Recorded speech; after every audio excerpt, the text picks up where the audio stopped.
안녕하세요, 주야TV입니다. 오늘은 티치 몸에 살아있는 록스디 지백, 그리고 지백과 힘을 합치는 로우의 계획이라는 영상입니다. 영상 바로 시작합니다. 최근 쿠마의 과거 예상에서는 갓벨리에 대한 진실이 밝혀졌습니다.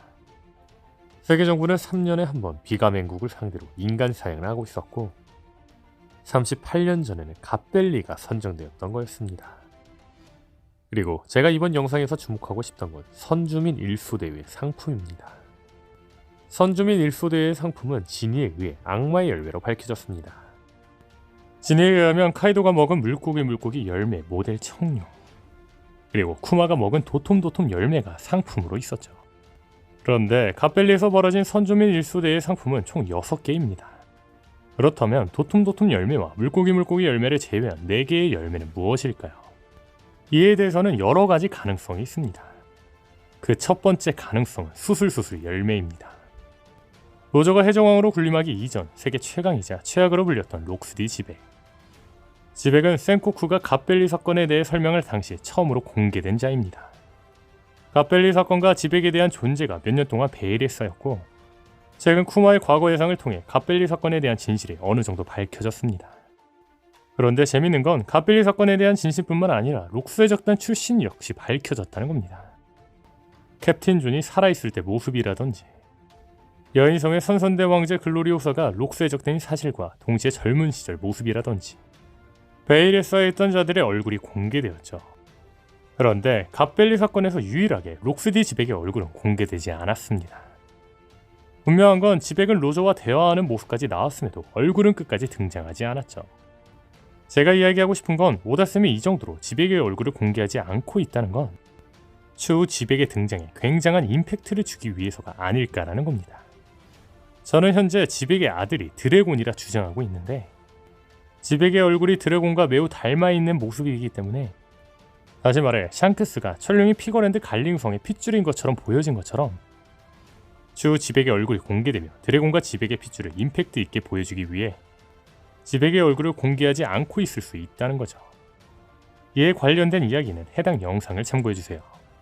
그런데 저는 드래곤 지백 부작 가설 말고도 한 가지 가능성에 대해 더 이야기하고 싶은데 그건 바로 록스디 지백이 추후 실제로 등장하기 때문에 지백의 얼굴을 공개하지 않고 있을 수도 있다는 겁니다. 물론 센코쿠는 록스디 지백이 세상에 없다고 하였습니다. 즉 현재 지백은 모두가 죽은 걸로 알고 있다는 거죠. 다시 말해 죽은 줄 알았던 지백이 등장해도 엄청난 임팩트를 줄 수 있다는 거죠. 그렇다면 여기서 주목할 건 수술수술 열매입니다. 수술수술 열매에는 아주 큰 특징이 있습니다. 수술수술 열매를 먹으면 기적의 수술을 통해 온갖 병을 치료할 수 있으며 수술수술 열매를 먹은 자는 타인에게 영원한 생명을 줄 수 있는 불로수술을 시행할 수도 있죠. 다만 제가 이번 영상에서 이야기할 건 인격수술입니다. 이 인격수술은 로우가 펑크아자드에서 사용했던 샴블즈로 추정됩니다. 스모커와 타시기의 인격을 바꾼 샴블즈 말이죠. 즉 지백이 모두가 죽은 줄 알고 있었지만 현재 지백이 살아있는 이유는 누군가 수술수술 열매로 지백과 타인의 인격을 바꾸었기 때문이 아니냐는 거죠. 그렇다면 여기서 주목할 건 앞서 말한 것처럼 선주민 일소대의 상품 6개 중 2개가 악마의 열매라는 겁니다. 즉 나머지 열매도 악마의 열매일 확률이 크다는 겁니다. 다시 말해 빅맘이 오자마자 악마의 열매를 노린 것처럼 록스의 적단 누군가 갓벨리의 상품 중 수술수술 열매를 먹었고 록스가 죽기 전 수술수술 열매의 능력으로 록스와 타인을 인격수술한 거 아닐까요? 그렇다면 우리가 생각해볼 건 록스와 인격이 바뀐 자는 누구일까입니다. 역시나 가장 가능성 높은 자는 티치입니다. 아기인 샹크스가 갓벨리에 있었던 것처럼 샹크스와 동갑인 티치도 갓벨리에 있었고 누군가 록스가 죽기 전 아기인 티치와 인격을 바꾼 게 아니냐는 겁니다. 분명한 건 티치는 록스의 본거지였던 하치노스를 본거지로 삼고 있으며 심지어 티치의 배 이름은 샤베로브 지베코인데 이를 해석하면 지백의 검이라는 뜻이죠.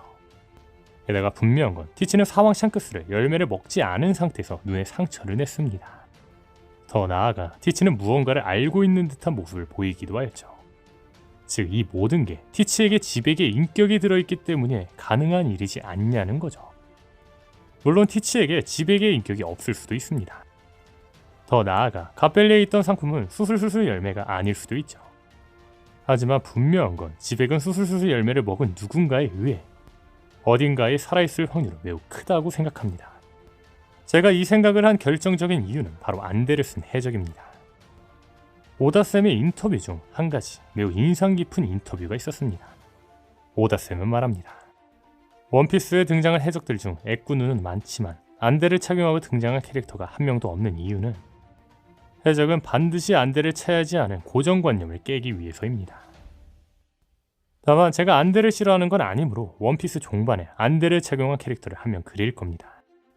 이 인터뷰로 알 수 있는 건 마지막에 안대를 낀 해적이 등장할 거고 오다쌤은 이 캐릭터를 빨리 그리고 싶다는 거죠. 참고로 슈가가 차고 있는 것은 모노클이며 부르기 극장판 스탬피드에서 끼고 있는 건 오다쌤이 말한 해적이 끼는 안대라고 하기에는 거리가 멀죠. 제가 이야기하고 싶은 건 원피스 종반에 안대를 쓴 해적을 오다쌤이 등장시킨다고 한 만큼 안대를 쓴 해적은 매우 임팩트 있게 그려질 거라는 겁니다. 즉, 누군가 안대를 쓰고 임팩트 있게 그려지려면 죽은 줄 알았던 최강이자 최악의 해적 록스디 지백이 안대를 쓰고 등장하는 게 어떤 무엇보다 임팩트 있을 거라는 거죠. 다만 제가 여기서 주목할 건 지백과 도플라밍고의 인격 수술 떡밥입니다. 이는 제가 예전부터 밀던 가설입니다.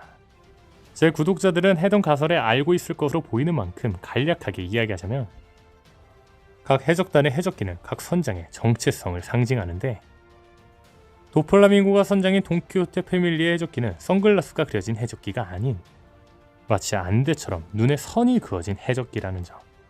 도플라밍고는 루피에게 패배해 선글라스가 깨질 때도 제대로 눈이 그려지지 않았는데 유일하게 그려진 게 도플라밍고의 과거 예상을 통해 오른쪽 눈만 그려졌다는 점. 더 나아가 애니에서는 도플라밍고가 왼쪽 눈에 화살이 날아왔다는 점. 다시 말해 도플라밍고는 왼쪽 눈이 없는 걸로 추정되는 만큼 도플라밍고가 선글라스를 벗으면 안대를 쓰고 등장하기에 가장 충분한 캐릭터라는 거죠. 그런데 앞서 말한 것처럼 안대를 쓴 해적은 임팩트 있게 그려져야 하는데 이미 등장한 도플라밍고보다 지백이 안대를 쓰고 등장하는 게 더 어울린다는 거죠. 즉, 지백이 인격 수술로 도플라밍고의 몸을 통해 안대를 쓰고 등장하지 않을까라는 겁니다. 만약 이 가설이 맞다면 주목할 건 로우입니다. 현 시점에서 수술수술 열매를 먹은 자는 로우입니다.